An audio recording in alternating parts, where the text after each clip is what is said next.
বগুড়ার সড়ক মহাসড়কে অবাধে চলছে থ্রি হুইলার সহ ব্যাটারি চালিত রিকশা ভ্যান। এতে যেমন যান চলাচল সমস্যা হচ্ছে, ঘটছে দুর্ঘটনাও। বিস্তারিত জানাতে বগুড়া থেকে যুক্ত হচ্ছেন সহকর্মী আব্দুল সালাম বাবু।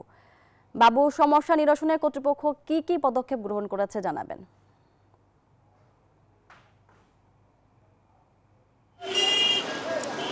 সমস্যা নিরসনে কর্তৃপক্ষের যে পদক্ষেপ তা আসলে চোখে পড়ার মতো নয়। তারপরেও হাইওয়ে পুলিশ বগুড়ার যে মহাসড়ক রয়েছে, বগুড়া নাটোর মহাসড়ক এবং বগুড়া রংপুর মহাসড়ক, সেখানে তারা নিয়মিত অভিযান পরিচালনা করছে এবং জরিমানাও করছেন।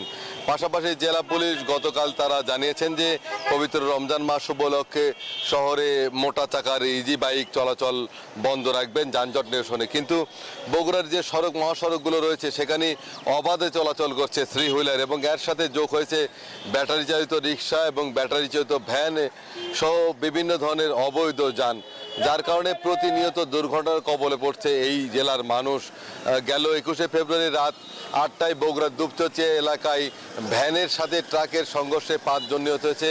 তার আগে ডিসেম্বর মাসে ওই একই সড়কে দরঘাট এলাকায় বাবা মেয়ে সহ 3 জন নিহত হয়েছে। এবং আমরা যেখানে রয়েছি যে বগুড়ার রংপুর মহাসড়কের দ্বিতীয় বাইপাস এলাকা, এইটা বগুড়া সারেগান্ধী আঞ্চলিক সড়ক।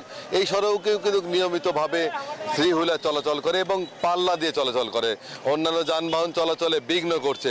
এবং এর সাথে যে রিক্সা ইজি বাইকগুলো সড়ক মহাসড়কে অবাধে চলাচল করার কারণে সড়কে বিশৃঙ্খলা সৃষ্টি হচ্ছে, দূরপাল্লার যানবাহন চলাচলে কিন্তু জটিলতা তৈরি হচ্ছে, যার দরুন নানা ধরনের সমস্যার সম্মুখীন হতে হচ্ছে, যানজট হচ্ছে, দুর্ঘটনা হচ্ছে। তো বগুড়ার মানুষ সহ সর্বস্তরের সাধারণ মানুষ এবং দূরপাল্লার যানবাহন চালকরা সড়কের শৃঙ্খলা ফেরানোর জন্য নিয়মিত অভিযান পরিচালনার দাবি জানিয়েছেন। এই ছিল বগুড়া থেকে সর্বশেষ। ফিরে যাব স্টুডিওতে। দর্শক, বগুড়া থেকে যুক্ত ছিলেন সহকর্মী আব্দুল সালাম বাবু।